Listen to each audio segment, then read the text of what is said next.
Sharon, you get out of bed right now, go to the shelter. Were you more scared? We still look ahead, although, we're getting Do older. you keep in touch with Iron Maiden? We're going from left to right with our new sound again. It's going to be very different again from what we've done with the latest albums. That's intriguing. I felt like, okay, this is a little bit more dangerous than I thought. You're like a punk rock band of I think that's probably one of the most beautiful things I was part of. And yeah, it was the best decision ever to do that. Hello, you Metal Pilgrims, and a very special welcome on the show for all the Within Temptation fans. Because today, for the second time, unfortunately, this time not in person, but I'm more than No. happy to welcome nobody else but Sharon Den Adel on the show. Sharon, thank you so much. Find time and join me. How are you? Yes, thank you. Thank you for having me again. I'm fine, thank you. How are you? That's How good. are you Wow. holding up? It's good, good, good. I mean, we've been in and out of this thing for 3 years now. Actually, not out in Yeah. for 3 years now. And I think I told you this. Ukrainians are like hobbits. We'll find the way of living our life through any kind of hardships. So that's what I'm doing, and that's what all of us are doing. So yeah, I'm doing good. I slept the entire night. Oh, really? Oh, that's nice. we No disturbances this time. no, it's the first night in That, a long time that I slept through the entire night, and I'm very oh my God. Yeah, I can imagine that. Finally getting some rest. yeah, yeah. Well, you know that you've been here. I'm sure. Yeah. Yeah, especially the last time I was in the shelter a lot, especially at night. I think it was one night even 3 times. So it was like, I don't go well on sleeping bad. So Same, same. yeah. I think, and I mean, not to say that any of us are not young, but when you're in your 20s, it's much easier to do that when you're getting Yeah, older. you recover faster, and the older you get, Yeah. the more Mature. difficult it Not gets. older, more mature, more mature. Let's call it. Oh, but you're more wiser. Yes, exactly. Wise. I like it. Sure. So obviously the biggest news about Within Temptation, you and the world of Within Temptation overall these days is the release of Invisible Force, your new documentary. So first of all, thank you for doing this. Honestly, it's been such a pleasure, and everyone I've been talking to, both in Ukraine and outside of Ukraine, that I've been sending this to, I mean, they simply loved it. So, first of all, before we dive into anything else, can you tell us a little bit about how this idea to record it as a documentary, all this trip you made to Ukraine? You actually did two trips to Ukraine. How did it came to the idea of recording it as a documentary specifically for your fans? Well, we were never had the idea of having a documentary until like last year, just before I went to the Atlas Festival, and there was a company coming to us and say, there's just been some releases in the Netherlands from some Dutch bands, and isn't it time for you guys to make a documentary about the fact that you're already like 30 years around? And they'd be like, it's already 30 years. Anyway, the thing is that we didn't feel like making another documentary about a band with a producer sitting on the couch telling, their whole history, and felt a bit boring to our opinion because I don't know, we still look ahead, although, we're getting older, but we don't feel like we're not ready yet for a documentary about us. Maybe when we're really almost like, maybe stopping one day that we think, a documentary would be nice to have, on the shelf for your grandkids to see what you've done throughout the years. But anyway, so we felt like, well, maybe it's nice to take the documentary on the road with us to the Ukraine and let them see the stories of people that we meet and see how musicians are holding up during wartime. Mhm. And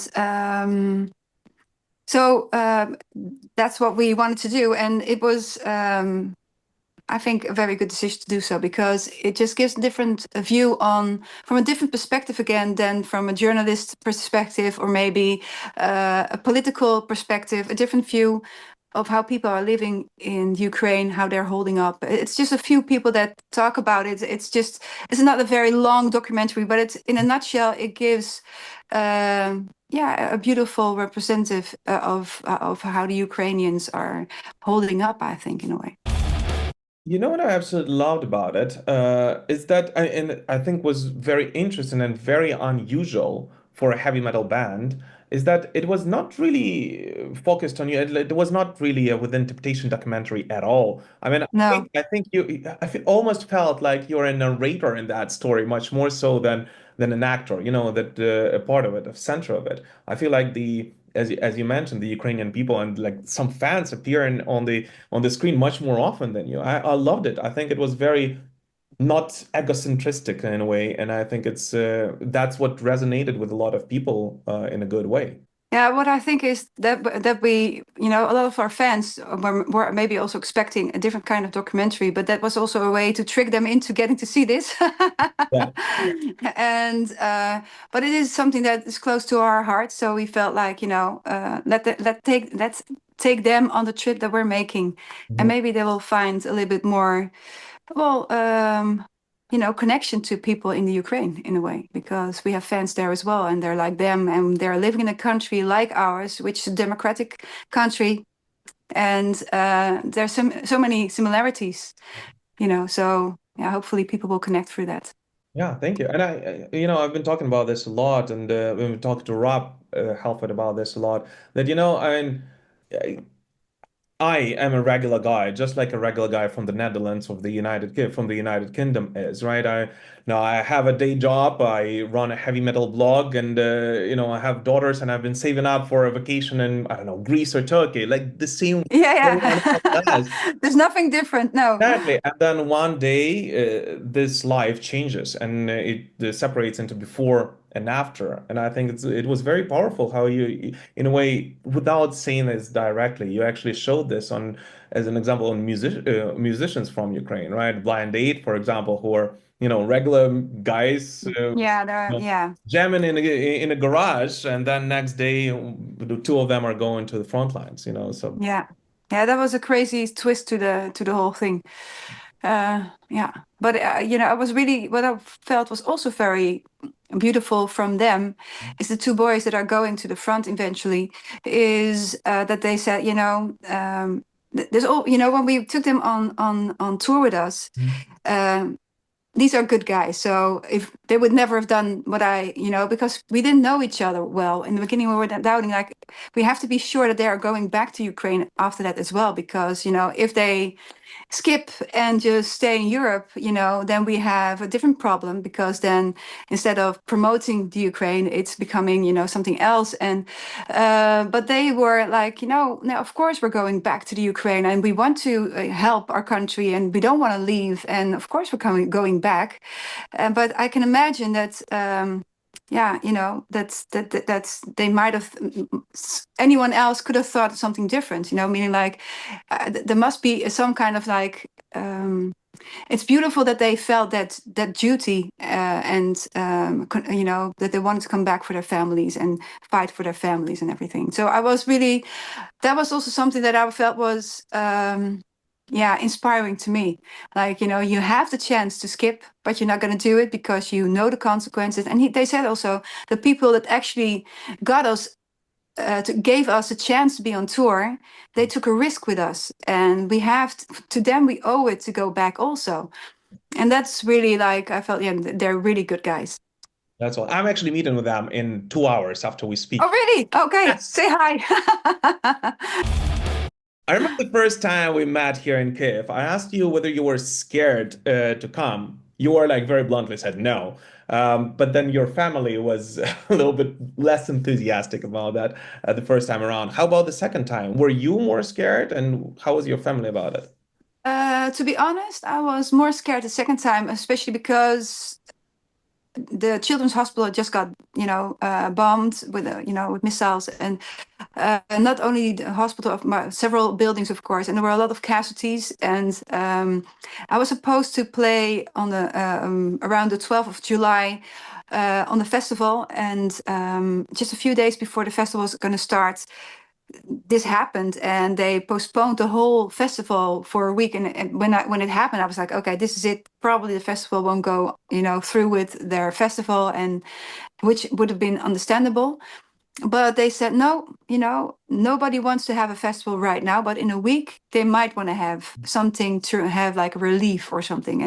And I felt like, okay, well, if it's going to be a week, I'm free, because I didn't have any festivals that week, or any the whole summer. So for me, it was no problem. But I can imagine that maybe other people had a lot of other plans as well, and they managed to get everyone on the festival again, and that was like, again, inspiring. So I was just every time surprised how things turned out. And but still, I was then more scared coming over than the first time because the Russians had changed their tactics, how to attack Ukraine with their missiles, and it was for the first time. So it was like where I thought like the air defense is so good in Kyiv, but now it wasn't, and I felt like okay, this is a little bit more dangerous than I thought, and yeah, but still, I wanted to go. So but I was a little bit more nervous. And in the middle of the night, when the air alerts went off, Robert had it at home as well. It's like,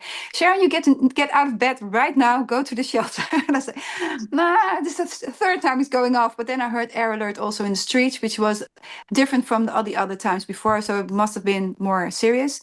And then I was within a minute downstairs in the shelter with some other people. Yeah. What was the most memorable part of your visit overall? And is there one moment that was like the most emotional one for you, maybe? The most emotional. I have several ones, I must say. Yeah, but for instance, the soldier I met after, between the show and there were a few days off, and I met some fans, and he was one of them. And he handed over a flag of Ukraine, and he told me about the unit he is in. Mhm. And yeah, was really a chilling moment that he was so he's so pure and very serious, and he told his with a certain emotion his story, and that really touched me. And but there were several moments, it's like I also with the orchestra, how they work day and night to get the music right, how dedicated they were, because actually when I came there, there was supposed to be a different orchestra, Mhm. and all of a sudden that orchestra wasn't there anymore. For what reason, I still don't know. And they arranged a new orchestra that was playing already a Lord of the Rings kind of music, and That's my kind of music. I have a Middle Earth map in the background. well, I have a story to tell. It was hilarious. The day that we left for our trip to Ukraine, um, the documentary maker said, the art director said, and so the story begins. And every time, something about Lord of the Rings came back to us. You guys talking about orcs, and you know who I mean with that, and that we played with a Lord of the Rings orchestra that played the night before we were performing. Um, we were actually. We got to see their show in the same venue where we recorded also partially the video of Fool's Parade. So it was like, it was all coming together. And every time something came with and now the map in the background. And you're saying you like hobbits, it's like Yeah, the yeah, yeah. comparisons constantly don't end. But I'm a huge Tolkien nerd. Like it's really bad. Like when I was little, I was like learning Elvish language. That's how that's how Oh, nerdy oh, I really? was. Okay, okay. Well, I've seen every movie since it came out. The books were a bit more difficult for me to read because they were really, especially The Hobbit was kind of tough, I felt, to get through. But the movies I loved, and it was very much inspirational for us when we started as a band. So here we go, another connection. Talking about your music, I've been following, I think I told you that, I've been following Within Temptation since pretty much your beginning, right? Right before Mother Earth, that's when I discovered you, like I think months before it released. Back then, it was slightly harder to discover new music, so I was like blown away. I loved it, absolutely. But your music has evolved a lot in the past 29 years, right? I mean, Within Temptation today is a completely different band from what you guys were at in the late 90s, early 2000s. Yes. And now you're coming into a new chapter of the band as well. Do you think this real life experiences of war and everything you've been going through in the past year together with us, and I'm very thankful for you for that. Do you think it shift the way you write or perform music in any way at all? Do you feel like maybe it has changed the meaning of what it is to be heavy as well, or not? Well, I think it did change for us because Well, we have never been the heaviest band around, and we've always been a band that is about melody. But I think the latest album became heavier because the topics that we chose and um, getting more and more involved with politically being outspoken and also informing ourselves about the war. It immediately affected our music because the fact that we were, I don't know, we needed to get rid of our own frustration, and we don't even live in the Ukraine, so I can only imagine how you guys feel. But it felt such like an unjust kind of thing happening because there was no reason for this. You gave up your nuclear weapons, and there was no reason, there was no threat coming from the Ukraine, and then like this, and then other countries who would back you up when it would happen didn't back you up. It all was very frustrating, and you can hear it back in our music. So yes, it influenced us very much. Talking about music and being heavy and everything, you just announced today actually a new release together with Jerry Heil. Yes, It's a pop artist from Ukraine, in case you guys yes, know. yes, yes, It's a but it's not very a pop song. Yeah, and it's a very strange, collaboration when I heard about it on paper. But I actually was able to listen to the song a Oh, couple of you days you ago. heard the song already? Yeah, Yeah, okay. I loved it. Honestly, it slightly brought tears to my eyes. I think it was incredible. How did that come about? Like, I mean, honestly, this was like the most surprising, but very pleasantly surprising news from Within Temptation in a long time. Yeah, well, the thing was that I saw her perform on the Eurovision Mm. contest, and I loved her voice, and the song was really cool, and also how she presents, like, wow, I really love this folk kind of sound that she has, and so I said, 12 points for Ukraine. And she texted me on social media and said, like, oh, I hear you coming to Kyiv. Would you like to meet up and maybe write a song together? And I was like, well, I'm only going to be there for a few days. Like, I'm going to do a lot of, meet a lot of fans, and we have a lot of things we have to do there and perform with and practice with the orchestra. And so I don't think I have much time, but we worked around it by just sending it ideas over the internet, and that's how it came about. But yeah, of course, her DNA is 100% in it. It's very Ukrainian. It's very, yeah, it's something that our fans will love as well. And it's I think it shows also how versatile she is because she's more of a pop artist for many people. But also the song that she did on the Eurovision contest was also very folky. So she has it in her whole being, I think, and it was really lovely to play to perform well, to do the video with her, because there's going to be a video as well, but also to meet up with her again in the Netherlands. And she is so extremely talented. I don't think there's nothing that she can't play or do. So I'm really curious how she will develop throughout the years, because she's just, to my opinion, just starting, and she's already like so talented, and so there's many more things to come from her. That's awesome. That's all. Well, and I think talking about the Within Temptation side of that song, I think I had a feeling like it's different from Mother Earth and everything, but I think it will be really appreciated and loved by the fans of early Within Temptation era. Yeah, I think so too. And I think it's especially at this moment still is will be a standalone single for the documentary to back the story up for the documentary, and I think that makes it more powerful also. But maybe it will be on our new album as well. I don't know yet, because we're going from left to right with our new sound again, and it's going to be very different again from what we've done with the latest album. So I'm, yeah, pretty much sure that people are up for a shock, but will like it as in a strange way as well. That's intriguing. Yeah, yeah, yeah, But now you yeah. have three collabs with Ukrainian bands. You can just release it as an EP at least, you know. Yeah, we could do that as well. All options are open. But you mentioned you're already working on a new album. Is Yeah, yeah, that so? we're already starting writing again. There's enough to write about, so it's yeah, and we're really enjoying it. So we're gonna take our time for it because, like I said, it's gonna be really a new sound again for the band, and everybody needs to adjust a little bit. So yeah. That's and well, I hate the word political because none of this is political, of course, right? I mean, it's real life. But let's call it like voicing your beliefs instead of calling it political, right? You started doing that, I guess, more openly, 3 years ago, right, in 2022, and especially the latest studio album was soaked in this, whether it was Ukraine, the women rights, and so on and so forth, like quite a lot of heavy, like really heavy, real life stuff. So, do you think that your next album will also feature themes? Well, not political themes. The No, things you believe in.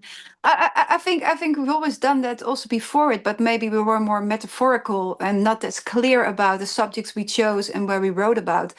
But it's hard to go back again how we did it before this. Mhm. So yeah, I do think I think so, but we're not there yet. The album's not finished yet, so it's difficult to say what we're going to do eventually. But yeah, probably there will be a lot still in there I with love it my how beliefs. Within Temptation is become a global platform for advocacy, right? I'd say it's like this activism is coming into your DNA. You're like a punk rock band but in the gothic symphonic metal. Oh, In a different genre. yeah. It's so funny for me every time when someone is complaining online how, oh my God, punk rock band became political. I was like, you missed the whole point. Sorry, guys. Yeah. From the Well, very I beginning. think, in the 60s, there was only political bands. Yeah. It's like, but the Bob Dylans were all over the place. Yeah. And nowadays, I think it should be more, but it isn't as much. I think there are some people just making a statement when they're playing somewhere and just making a statement with a flag, which is good, I think, and appreciated. But yeah, but everybody does it in their own way. It's not my place to judge other people how they're doing it. But I'm really appreciative of everybody who does also say something about it. Absolutely. I feel like every human being has different, and I learned this in the past 3 years that every human being has a very different way of coping with stress, coping with emotions, and all of them, the entire range is okay, right? You have, Yeah, totally. and the same for artists. Some are comfortable with voicing it directly as it is. Some are writing metaphorical songs about slaying dragons, and you know. Meet somebody else with it. Marco, at last, True. this is hello to you from our previous interview. Okay, so it's been another year. By the way, can you believe it's been a year since we saw each other in Kyiv? Well, it feels, to be honest, a little bit longer than that. Really? Uh, Yeah, it does feel no. longer. It feels like so many things. Well, we went on tour, of course, and we did a lot of things in between. It feels like 2 years almost.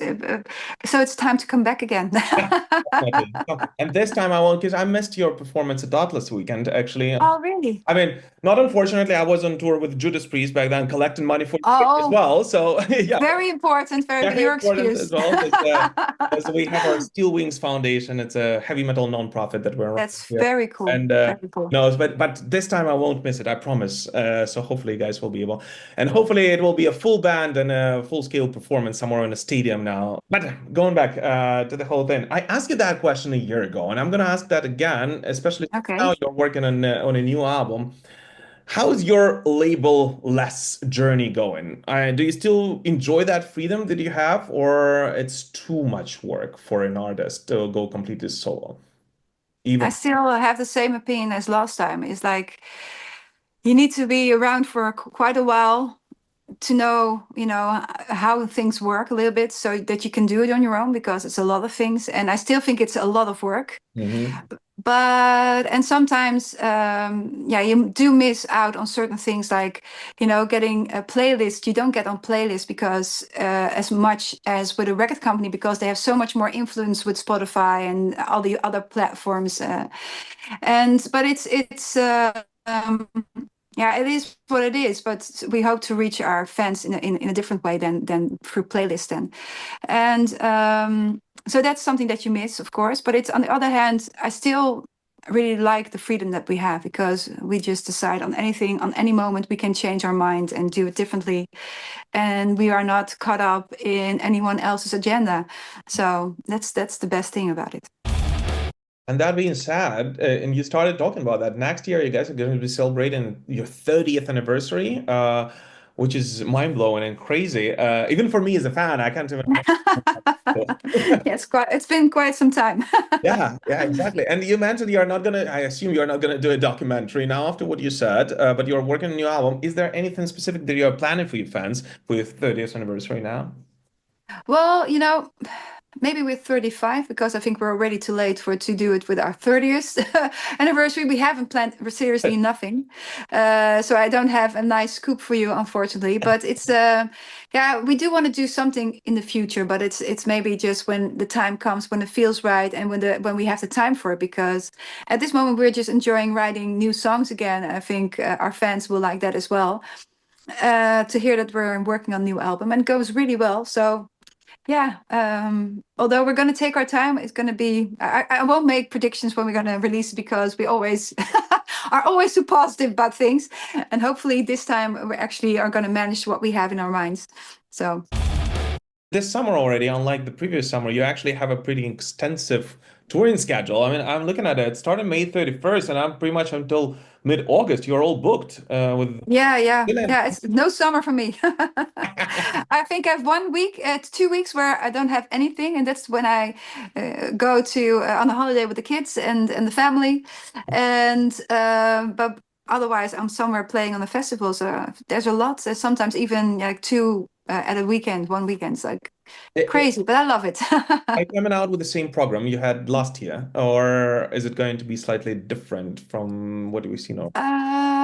I don't know yet. We still need to decide on that. Of course, they're going to be depends on what kind of festival you play. That we try to make Mhm. the set list a little bit suiting for some other shows. Then you have metal festivals, but you also have like more mainstream festivals. And yeah, some songs don't do well on the mainstream festival. So you're actually changing the set list and the show depending on which festival you're playing at? Yeah, depending on where you are on the bill, of course. Also, it's like on Donington, we are playing on one of the B sides. We're closing the B side, I think, the B stage. I think that's what it's called. And on Hellfest, it's going to be also a very nice spot that we have. So it's going to be a longer set, so we can play a little bit more and be more versatile with our set list. But we also have some mainstream festivals in Belgium and other places, and then like in the Netherlands, and then you're going to do more the things that people expect from you, like the more the songs that were singles. Yeah, absolutely. And Hellfest this year is already expanded. I mean, I couldn't even imagine that it could be even crazier than it was before, but this year it's like going over the top completely. Yeah. And you have a range. You have like what, like the heaviest shit in the world, and you have Muse at the same time, right? Playing at the Yeah, same stage. at the same festival. Yeah, it is one of, to be honest, it's one of my favorite festivals, Hellfest, because it looks so amazing. They have all these artists that make all kind of sculptures and stuff, from metal to yeah, all kinds of products, and it's really beautiful. It's like if you're in a different world. It's like almost like like an amusement park where you go to. It looks every time there's like this town they made, like really Midwest, like the like country, like the old movies from the country movies, Wild West movies, and yeah, I wouldn't expect that. So it's really nice to be there. Yeah. And you now have a huge Lemmy statue there overseeing all of it. Also, yeah, yeah, overseeing like if everything stays under control. Because one thing is that everyone can agree on. Lemmy is the king of rock and roll for everyone, starting from punk rockers to heavy metal fans, anyone around. Another thing which, so, I mean, you've been doing a lot of collabs, like a lot. Most of them with my friends from Ukraine, which is awesome, honestly. But for the next album or for the next singles or anything like this, have you thought about more collabs with the artists of a similar genre? Like, for example, a lot of people are apparently requesting a Within Temptation collab with Simone Simons. So I don't know if you know about that. Oh, really? So have you guys ever thought of a collab like this? No, we haven't actually. I don't. We sometimes play at some same festivals, but a lot of times, and in the past we have always just said, went by and then said, "Hey, let's have a glass of wine and just have our talk," and that's what we do. But we have never spoken about a collab. No. Well, this year you're talking. I'm just telling you, this year on June 20th, you're meeting each other. So maybe you can You talk about planted the seeds already. it. No, no, yeah, but there's many people we like to do collabs with, but how it works mostly for us is like you need to have a certain song that a certain voicing fits on, Yeah. and with us it's mostly like when we did the song with Tarja, we really wanted to have that really specific operatic voice that she has. She has really this trained, beautiful vocal, and it fitted completely with the song that we wanted to make, Paradise. And when we wanted to have like a rapper, we asked Exhibit, of course. So it's because we had a certain thing with him and his sound, and he's maybe not the most obvious choice of rappers, but we always felt, yeah, we always liked him as a person also, like it's like that's yeah, a combination of that, which is very powerful, and then hopefully it works. And Exhibit, for instance, was uh, criticized before even people have heard the song eventually, but then when it came out, a lot of people did change their mind, like, oh, it actually works. And and I must say it was one of the most special people to work with, to be Really? honest. Wow. Yeah, he was such a nice guy, and he was talking he was not shy at all. Now when you see him, of course he's not shy, but he was very talkative, and he wasn't arrogant. He was just very, very down to earth, cool guy, and with a lot of wise things. He said like, oh, like you can only, you can buy anything in life, but you can't buy time. So you better make the most of it and the best of it. It's like, and yeah, that always stuck with me. And I said, I'm gonna write a song about it. He said, I already did. So, well, thank you. But it was inspirational. Yeah. That's awesome. Within Temptation has always been a very cinematic band. Visuals are just as important as music. So, and now with a new documentary that you guys have released and tapping into the world of cinematography in a way, have you guys thought of expanding the Within Temptation universe and making you know, I'm not saying a movie or anything like this, but maybe a musical picture of some sort, some kind of a symphonic metal opera, or something like this. Oh, you mean like a real story, like Like a real story, yeah. Like a, yeah, real story. Well, that then it will take away again. I'm not sure if that's the right time for us to do that at the moment. But we are really, well, the thing, what we are enjoying very much right now is trying new stuff again. And a music opera or whatever, feels a little bit like something that we would have done in the past. But I don't see us doing that right now. But I would like to go on stage again with an orchestra, to be honest, and maybe some more additional artists that can play things live, that would be cool, I think. So that's something that we have on our wish list also. that's interesting. That's interesting. And but also it's more complicated because taking the orchestra on the road with you for one-off performance is it's one thing, but when you're talking about like a full tour or at least a set of dates, I can't Yeah, it's imagine. very difficult. Yeah, difficult, expensive, and yeah, it's a lot of things, but it's also very, yeah, you have like your bucket list. Well, this is on our bucket list. Well, and I love it that, everything we do is not only for money, right? I mean, and some things No, not at all. love it. No. Just Yeah. love it. And your whole thing of supporting Ukraine is another proof for it. I mean, it's a risky thing to do, and it's Yeah, absolutely, totally. very It small is a risk, of calculated course. business decision. But Yeah, yeah, it's not business wise, not very smart. yes, No, but that's but but it is the right thing to do. So and talking about touring overall, do you feel like, and because a lot of artists are talking about this right now, that the touring overall costs and everything have become unbearably high for a lot of artists. Do you think yeah, true. continue to be the trend in the nearest years, or do you hope that something will change in the music industry? And overall, how can even it is possible for new bands out there to go out on a road and promote their music these days? Well, what I found the most besides the fact that everything is becoming more expensive, also tickets are going crazy, like how expensive that has become. If they want to go to see, a really famous artist like Billie Eilish, the tickets are, crazy. Like that money has to, can be spent only once. So all those smaller bands that are just starting, it's going to be difficult, to get on a bill, or it's just because also festivals are very expensive. And so I think eventually there will be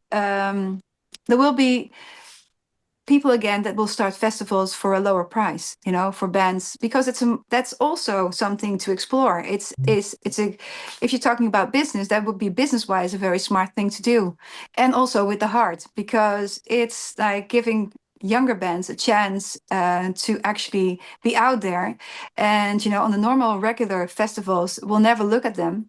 So Mhm. maybe there will be new festivals starting now from this moment on, because people see that there is an option there as well, because there's a whole group of talent that's not being touched, doesn't get a chance, and there is a lot of talent out there. So I hope there will be organizers, music festival organizers, who will say, like, let's program these unknown bands for a very low price ticket wise, Mhm. and just see what happens, and discover a new talent, And I'm sure hopefully. that, especially when it comes to, rock and roll and heavy metal, a lot of fans would love to go to an underground fest like this. Yeah, totally. And I think that has a lot of potential, because especially young people who don't have much money can go to festivals like that. Like, it doesn't, this doesn't hurt my pocket money, So let's go for this festival where I can see all these new bands and just have a great time.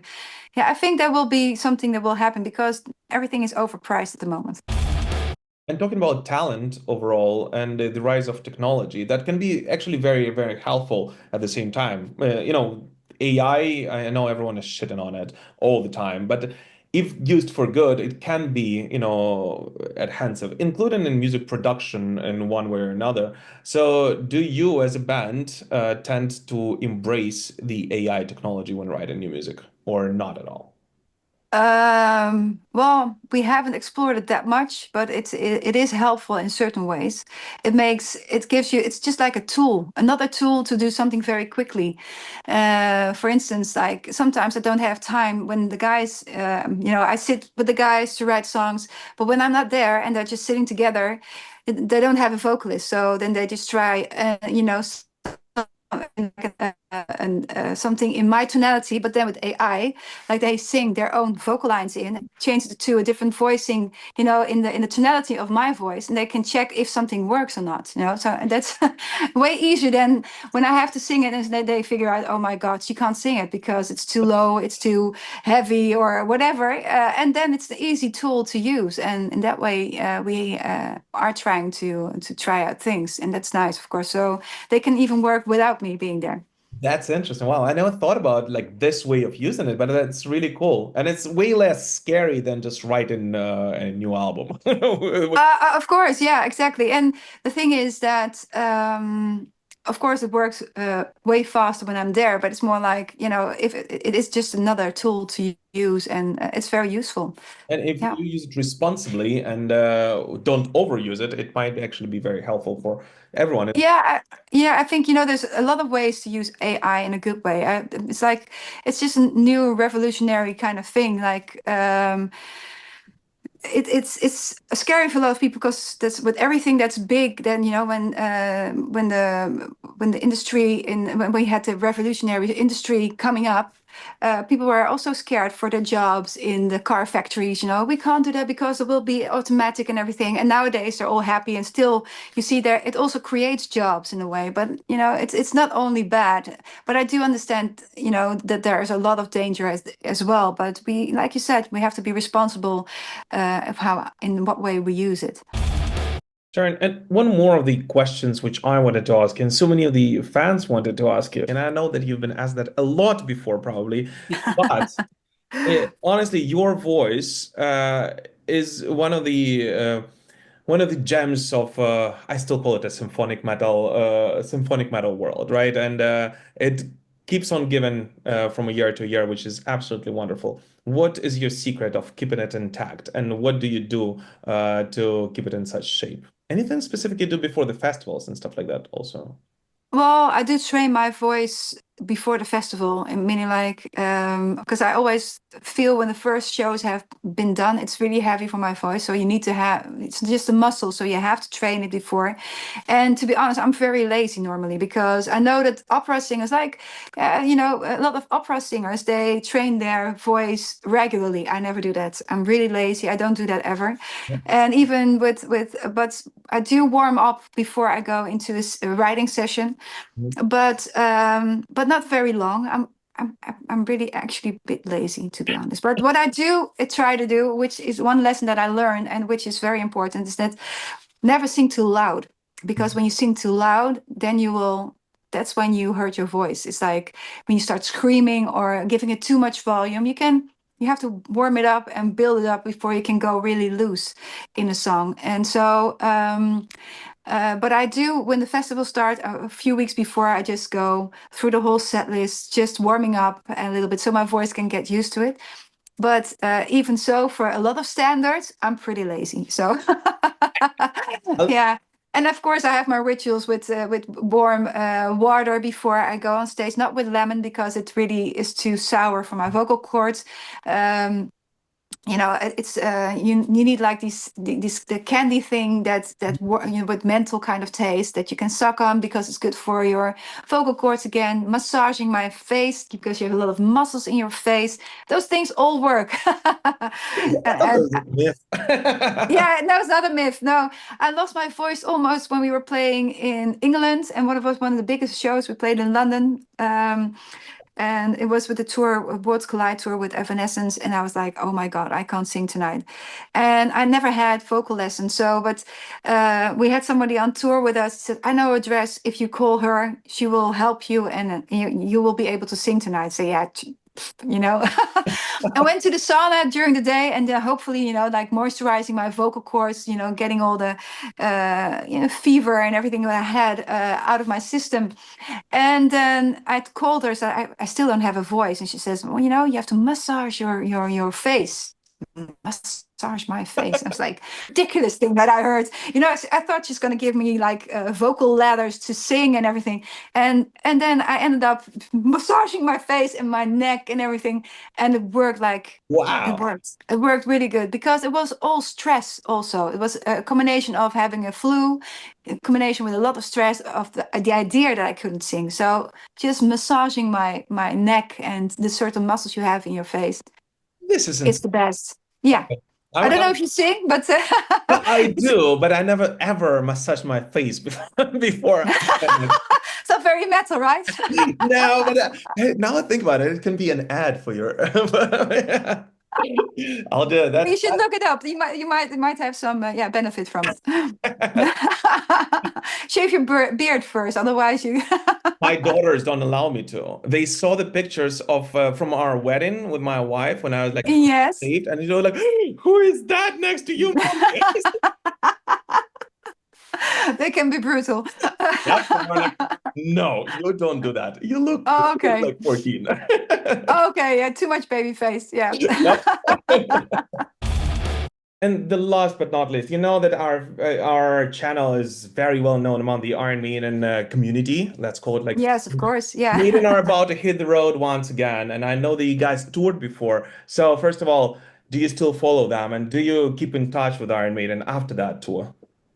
Well, I must say that the boys really have they really a good connection with Steve Harris, and they actually have a lot of contact apparently because they even went on a holiday to the Caribbean, I believe it was, and they were there for a few days in his house, and I was really surprised. I saw all these pictures just posing, like a nice beach and with beers and and I was like, okay, are you trying to make me jealous now? But it was, yeah, it's nice that they have such a close connection to each other, and even Peter, the assistant of Steve Harris, is also one of the guys who still lives in Sweden, sometimes I believe also in America. they also have contact with each other, and it's with the boys then. So it's I constantly see pictures of them going to do something, and or it's like They're not taking it. and They're not taking it. yeah, Oh yeah, my yeah. God, that's so not fair. Yeah, it's very unfair. It's like, where's my invitation? No, no, just joking. But no, it's really nice because it's just boys among boys and getting I know they were on tour also sometimes hooking up with each other and going to a bar and just having a great time. And even when Steve Harris already went back to his hotel, the guys were still in the bar somewhere getting very drunk, and but having like the time of their life because they went out with. It's strange when your heroes become much more than that. So it's like getting to know them. Of course, it's like maybe a yeah. So I'm really happy for them. So That's awesome. That's awesome. And well, hopefully, you guys will be able to continue building many more incredible memories. And it's so wonderful that you are taking younger bands on the road with you now. And I'm sure that Blind Date and all the other, bands that you've been taking on the road out right now will be telling these stories in interviews like these, like years from now. So thank you. I hope so. Or they'll be like, can you imagine? Yeah, Oh my God, we're working with keep it nice. Sharon. It was terrible. Well, Robert was okay, but Sharon. Well, Sharon, thank you so much for finding time and joining me today. Any last You're message welcome. to fans all across the world? Well, yeah, I really hope they will enjoy the documentary. It shows a different side again of, like I said before, what other documentaries there are in the world about the Ukraine and the war that's going on. But and besides that, it's about music and musicians telling about music and how they cope with the war going on and how resilient they are. It's very much coming through this documentary, and I think that's probably one of the most beautiful things I was part of. And yeah, it was the best decision ever to do that. So yeah, It's awesome. And I once again thank you. And I just want to say that this documentary, which is not about music, is actually much more about music than any other biography documentary that you will most likely see from a band. This was Sharon Den Adel of Within Temptation, and Invisible Force is already out on their YouTube channel. And their new single, Jerry Heil, will be out next Friday, most likely by the time you're watching this interview already. Sharon, thank you so much. exactly. You're welcome. Thank you so much.